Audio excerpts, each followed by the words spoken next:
साहब जय जगत। कांग्रेस पार्टी के अंदर एक समूह है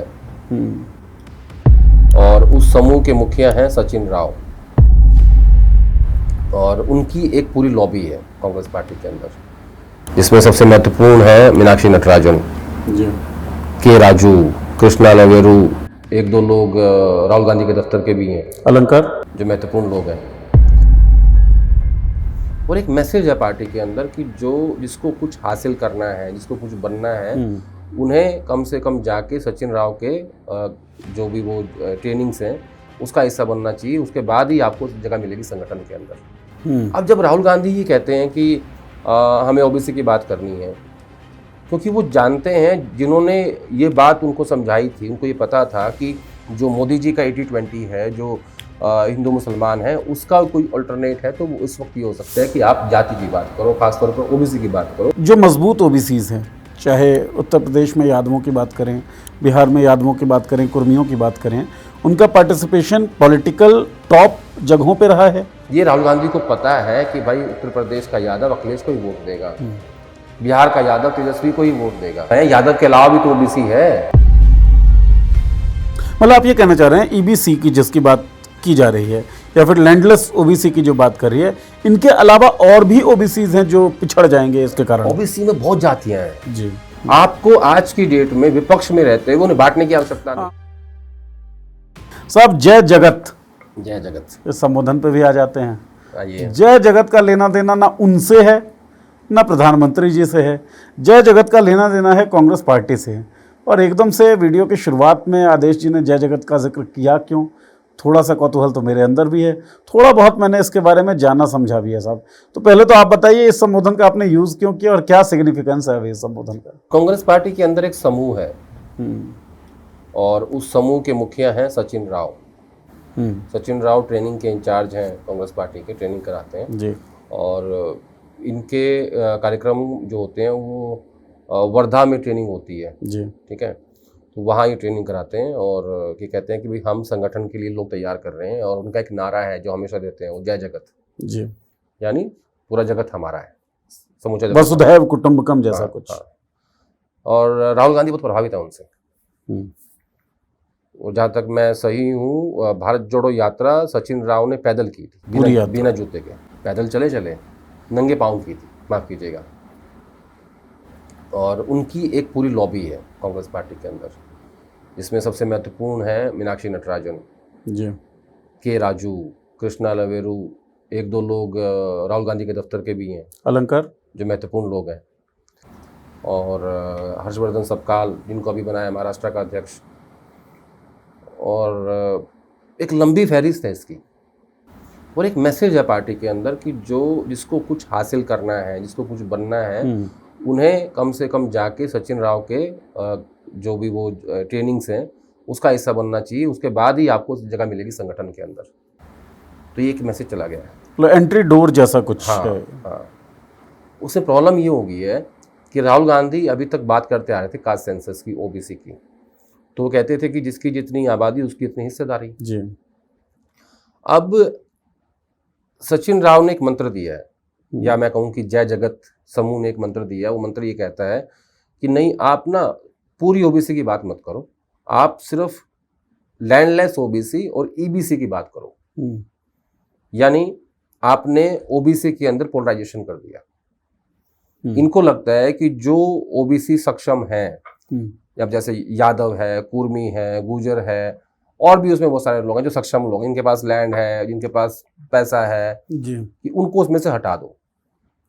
यानी जो राहुल गांधी अभी तक पूरी ओबीसी की बात करते आ रहे थे, जो कह रहे थे कि तेलंगाना का मॉडल हम प्रदेश में इंप्लीमेंट करेंगे और यही मॉडल चाहते हैं कि सरकार भी इसको इंप्लीमेंट करे कास्ट सेंसस में, अब वो ईबीसी और लैंडलेस ओबीसी की बात करने लगे हैं। और ओबीसी काउंसिल जो बनी है ना, उसके अंदर इस बात को लेकर बहुत हलचल है। कोई कुछ बोल नहीं रहा है। बोले कैसे? क्योंकि जो सबसे पावरफुल लोग हैं पार्टी के अंदर वो यही हैं, यही सब कुछ तय कर रहे हैं। तो अंदर अंदर ना इतनी हलचल है, इतनी ज़्यादा इसके बारे में बातचीत हो रही है कि हर आदमी अब जय जगत ही बोल रहा है। अब जब राहुल गांधी ये कहते हैं कि हमें ओबीसी की बात करनी है, क्योंकि वो जानते हैं, जिन्होंने ये बात उनको समझाई थी, उनको ये पता था कि जो मोदी जी का 80-20 है, जो हिंदू मुसलमान है, उसका कोई अल्टरनेट है तो वो इस वक्त ये हो सकता है कि आप जाति की बात करो, खासतौर पर ओबीसी की बात करो, जिसकी जो संख्या है वो भी लगभग 80-20 ही बैठती है। वहाँ जाति का 80-20 है, वहाँ धर्म का 80-20 है। ये पॉलिटिक्स चल रही थी। 2024 के लोकसभा चुनाव में ओबीसी के कारण, इस कास्ट सेंसस के कारण अलायंस को, इंडिया अलायंस को ओबीसी का वोट आया है, सारा नहीं आया, कुछ कुछ छटका था जी। जैसे संविधान के मुद्दे पे दलित आया था, ऐसे कास्ट सेंसस पे ओबीसी आया था। और ये सारा वोट कांग्रेस पार्टी के साथ साथ अलायंस को भी पड़ा है, जहां जहां वो था जी। अब सचिन राव और उनकी टीम का या जय जगत का ये कहना है कि नहीं, ये तो हम कर ही नहीं सकते। जय जगत मतलब आप सबकी बात करो, हमें प्यार की बात करनी है, हमें सबकी बात करनी है। तो ये एक बहुत बड़ी समस्या होगी पार्टी के अंदर कि नहीं। आप एक बात समझो, राहुल गांधी ने जो नारा पूरे देश में दे दिया, जिसके कारण आपसे लोग जुड़ना भी शुरू हुए हैं, जिसकी बात आप अभी बिहार में करके आ रहे हो, जो कि बिहार में बहुत बड़ा इशू है। अगर यादव के अलावा थोड़ा सा भी ओबीसी टूट गया ना, जो कि 100 से ज्यादा जाती हैं, वो किसका टूटेगा? नीतीश कुमार का। लगभग जब राहुल गांधी और तेजस्वी यादव की मीटिंग दिल्ली में हुई थी, तो उनको कहा राहुल गांधी ने कि आप ना कुछ ओबीसी की या ईबीसी की इनकी मीटिंग्स करो जी। तो तेजस्वी ने कहा कि जातियां हैं 100 से ज्यादा है, मतलब 2 की करो, 4 की करो, कुछ तो करो, कुछ तो टूटेगा। तो ये जो कास्ट सेंसस की बात राहुल गांधी कर रहे हैं, इसके कारण वहां उसमें इनकी तरफ लोग झुके थे जी। लेकिन अब इसमें हो गया ध्रुवीकरण। यही ना आप जो कहना चाह रहे हैं कि जय जगत वाले जो हैं वो ओबीसीज के अंदर भी ईबीसीज की बात कर रहे हैं, लैंडलेस ओबीसी की बात कर रहे हैं, ये जय जगत वाले ही कर रहे हैं सर। उन्हीं का ये कॉन्सेप्ट है और अब राहुल गांधी के मन में ये बात बैठ गई है। मुझे एक मतलब मैं आपसे समझना चाहता हूं कि मैं अभी तुरंत ही डिकोड अगर आपके स्टेटमेंट को करने की कोशिश करूं सर, तो मुझे लगता है कि लॉन्ग रन में अगर आप देखें पॉलिटिक्स के हिसाब से, तो जो मजबूत ओबीसीज हैं, चाहे उत्तर प्रदेश में यादवों की बात करें, बिहार में यादवों की बात करें, कुर्मियों की बात करें, उनका पार्टिसिपेशन पॉलिटिकल टॉप जगहों पे रहा है। नीतीश कुमार हों, तेजस्वी यादव हों, अखिलेश यादव हों, जो ईबीसीज हैं या फिर जो लैंडलेस ओबीसी हैं, उनका प्रतिनिधित्व तो बहुत छोटी छोटी पार्टियां कर रही हैं। तो कांग्रेस के लिए, केवल कांग्रेस की बात मैं कर रहा हूं यहाँ पर, इंडिया अलायंस की बात नहीं कर रहा हूं, ज़्यादा बेनिफिशियल यही नहीं होगा कि आप उन्हीं जगहों को टारगेट करें जहाँ पे कोई बहुत मजबूत नेतृत्व है? नहीं, देखिए आप इसको एक बात समझिए, ये जो कॉन्सेप्ट आया था कास्ट सेंसस का और यह संविधान का, इसका मूल मकसद क्या था? इसका मूल मकसद था राजनीति में कि वो कैसे मोदी जी को हटाए जी। सबसे पहला मकसद इसका ये था, क्योंकि और कोई नेता, मान लीजिए आज गडकरी जी पीएम बन जाए, ठीक है, क्या गडकरी जी इतनी एक्सट्रीम लेवल पे हिंदू मुसलमान की पॉलिटिक्स करेंगे? नहीं करेंगे, सबको पता है। अटल जी ने भी की उस तरह की, तो और जिन्होंने की रथ यात्रा निकाली वो बन नहीं पाए जी। ठीक है, तो इसका जो मकसद था वो था कि भाई किसी तरीके से मोदी जी को हटाना है और धर्म से हटके हमें जातियों पे जाना है जी। हालांकि अगर ये अपना इतिहास देखे, लेगेसी देखे, तो उनको कहनी चाहिए कि जात पे ना पात पे मोर लगेगी हाथ पे जी। हिंदू मुस्लिम सिख ईसाई जी, जो इंदिरा गांधी कहती थी, ठीक है। लेकिन आज की जो राजनीति है, आज की जो परिस्थितियां हैं, वो उसको अलाउ नहीं करती, क्योंकि आपके सामने जो सत्ता पक्ष है वो बहुत मजबूत है और उसका कंट्रोल, उसके रिसोर्सेज, उनका सिस्टम, उनका चुनाव लड़ने का तरीका, वो उसके आगे आपको स्टैंड ही नहीं करते। तो ये एक माध्यम बना था। ये राहुल गांधी को पता है कि भाई उत्तर प्रदेश का यादव अखिलेश को ही वोट देगा, बिहार का यादव तेजस्वी को ही वोट देगा, लेकिन उसके बाहर भी तो है, यादव के अलावा भी तो ओबीसी है, उसमें तो एक उम्मीद जगी थी। क्योंकि वो जो यादव है बिहार का और या उत्तर प्रदेश का, जो बाकी जो ओबीसी है ना, वो उनको ढक देता है, यानी वो वोट नहीं मिल पाता उन लोगों को। अगले यादव क्या कहते हैं, यादव ही लेके आते हैं सत्ता में और यही इन्हीं के कारण सत्ता जाती है, क्योंकि वो आउट ऑफ कंट्रोल हो जाते हैं उसके बाद।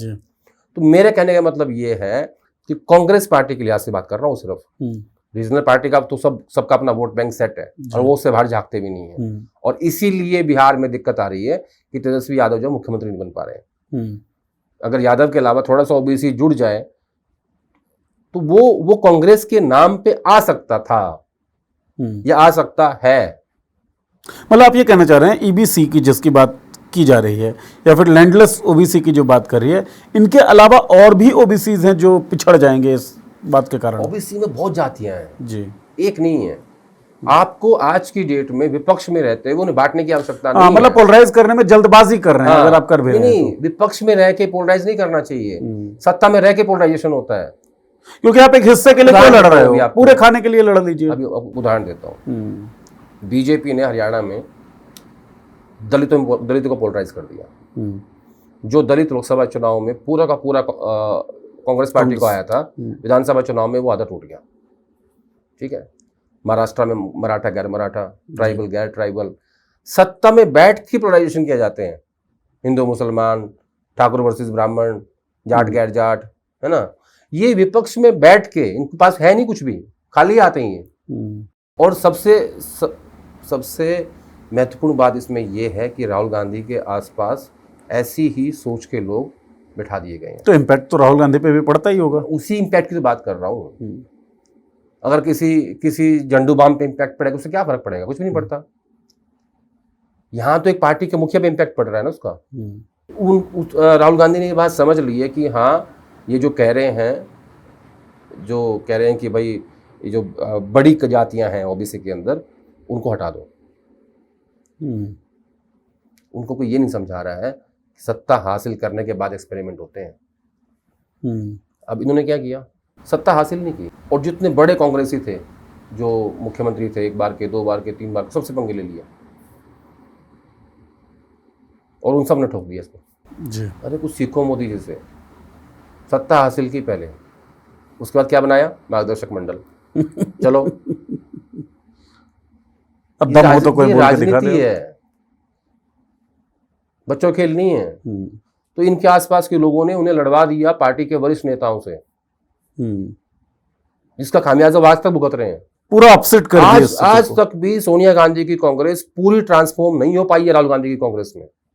आज तक भी वहां दिग्विजय हैं, कमलनाथ हैं, अशोक गहलोत हैं, भूपेंद्र हुड्डा हैं, बड़े बड़े खलीफे बैठे हुए हैं जी। क्यों नहीं हो पाई? क्योंकि आपको सही समय पे सही राय किसी ने दी नहीं। सत्ता हासिल करो, जिसको चाहना है रखो, जिसको चाहना है हटा दो, आपके हाथ में ना हो तो। Come to the place of power पहले। हाँ, राजनीति की सच्चाई पावर है। ठीक बात है। जिसको समझ में नहीं आ रही मत आए।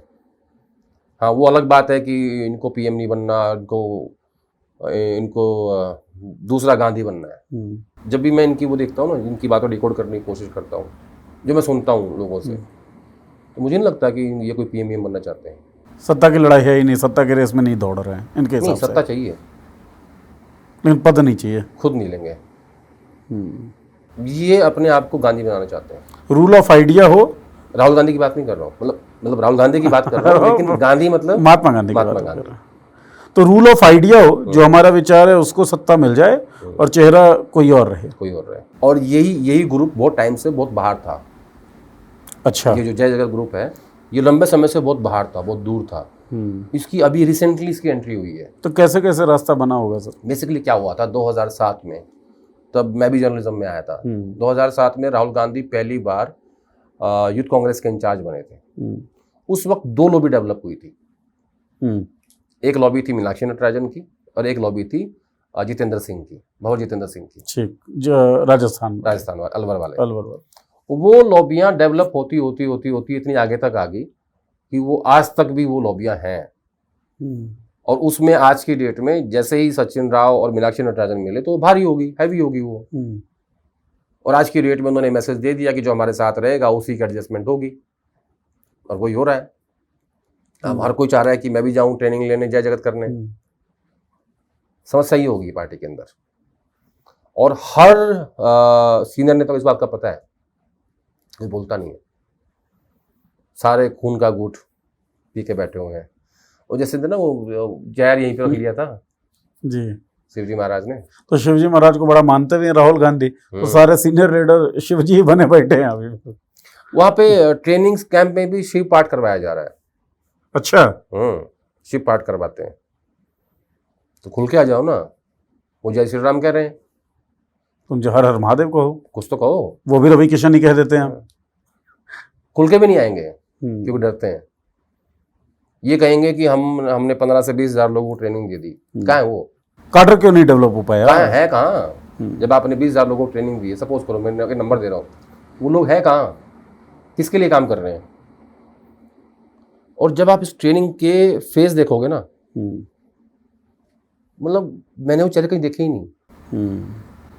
ये है जय जगत, इसलिए मैंने कहा था जय जगत। और इसमें ऐसे ऐसे लोग हैं जो दिखाएंगे ऐसे कि हम तो गरीब हैं, कुछ हमारे पास है नहीं। उनके बच्चे यूएस में पढ़ते हैं, दिखाएंगे हमारे पास घर भी नहीं है, साउथ दिल्ली में रहते हैं। ऐसे तो लोग हैं इसमें जय जगत में। जय जगत में ये जय जगत मतलब ये अलग ही स्कैम चल रहा है पार्टी का। मतलब चलिए अकादमिक हो सकती है, स्पिरिचुअल हो सकती है बात, लेकिन इलेक्टोरल तो नहीं है ना कम से कम। तो आप क्यों इलेक्टोरल, जो काम इलेक्टोरल पॉलिटिक्स के लिए होना चाहिए ना, उसको छोड़ के बाकी सब कर रहे हैं, बाकी सब हो रहा है। और लेकिन असर सबसे ज्यादा रख रहे हैं, यही दिक्कत यही है। प्रभावशाली लोग है ना, यही सब कुछ तय कर रहे हैं। कौन जनरल सेक्रेटरी बनेगा, कौन इंचार्ज बनेगा, कौन सेक्रेटरी बनेगा भारतीय राष्ट्रीय कांग्रेस का। अभी हर्षवर्धन सतपाल को बनाया महाराष्ट्र का अध्यक्ष। अब देखो कितने शार्प लोग, इनका तर्क देखो क्या था। इन्होंने रीजन दिया कि हमें महाराष्ट्र में ऐसा व्यक्ति चाहिए, नाम नहीं दिया उसका अभी तक, जिसके एजुकेशनल इंस्टीट्यूशंस ना हो, जिसकी शुगर मिल ना हो, जिसका बिजनेस ना हो, ताकि उसको एजेंसीज दबा ना पाए, ईडी और सीबीआई, इनकम टैक्स। नैतिक मजबूत चाहिए। बहुत अच्छी बात है भाई। जी। राहुल ने कहा वेरी गुड, लेके आओ। नाम पहले तय था उनके पास, 2-3 नाम डाल दिए, बट आदमी एक ही यही है जिसके पास कुछ नहीं है। अरे भाई कोई ठनठन गोपाल है, पार्टी चलाएगा कैसे? बच्चों के खेलेगा ये? बनवाया उसको, और वो आदमी नीचे सो रहा है उसमें दफ्तर में पीसीसी के चादर ओढ़ के, और फिर 2 लोगों को, दूसरे लोगों को फोन करते हैं कि आप लोग इतना खर्च दो महाराष्ट्र प्रदेश कांग्रेस कमेटी में, तब चलेगी ये। फाइनली जरूरत पड़ी ना पैसे की, एग्जैक्टली। फिर फोन क्यों किया आपने उन लोगों को, और बनाया क्यों था इसको? फिर आप वो डोर तो काट नहीं पाए ना। जगत ने अपना प्रभाव दिखाने के लिए किया, पूरे देश में मैसेज गया कि देखो इनका आदमी बन गया। और उसके बाद दरबार में लाइन लग गई, और राहुल गांधी के आसपास लोग बैठे हैं इनके फीड करने के लिए। काउंटर हैवी हो गया, नीचे से लेके ऊपर तक सिस्टम हाईजैक कर रखा है जय जगत ने। ये एक अलग विचारधारा चल रही है पार्टी के अंदर। आइडियलिस्टिक होना अच्छी बात है, लेकिन प्रैक्टिकलिटी के बिना आप सरवाइव नहीं कर सकते हैं। मेन चीज ये है कि आपको चुनाव जीतना है। एग्जैक्टली। अगर आप लोकसभा नहीं जीत पा रहे हो तो आपको स्टेट जीतने हैं। वहाँ रिजल्ट क्या है, बाकी आप कुछ करते रहो, आप जय जगत करो, आप क्रांति करो, आप लेके आओ किसी को, आप नीचे सो जाओ, आप पहाड़ पे सो जाओ, क्या फर्क पड़ रहा है? आप राजनीति में हो। अगर आपका आइडिया आगे तक जा ही नहीं पा रहा है, आप इम्प्लीमेंट ही नहीं कर पा रहे हो, तो सब व्यर्थ है। राजनीति का पैमाना क्या है? आप कहते हो कि मोदी जी चुनाव लड़ते हैं, अरे भाई जीतते भी तो हैं, तुम भी लड़ो, तुम्हें कौन रोक रहा है? तुमसे एक डिपार्टमेंट नहीं बन रहा 3 साल में, तुम कहाँ चुनाव जीतोगे? राज्यों में तुमने वो खोल रखी है प्राइवेट कंपनियां, फ्रेंचाइजी दे रखी है अपनी पार्टी की, इन्हीं के पास रहेगी बस। सबको पता है वो, ऐसा नहीं कि मैं कोई ऐसी बात बोल रहा हूँ कि जो नहीं है। कोई कैमरे पहली बार बोल रहा हूँ, सबको पता है कि कहाँ का फ्रेंचाइजी है, कौन कौन उसका मालिक है, सबको पता है। Everyone knows. हाँ हाँ।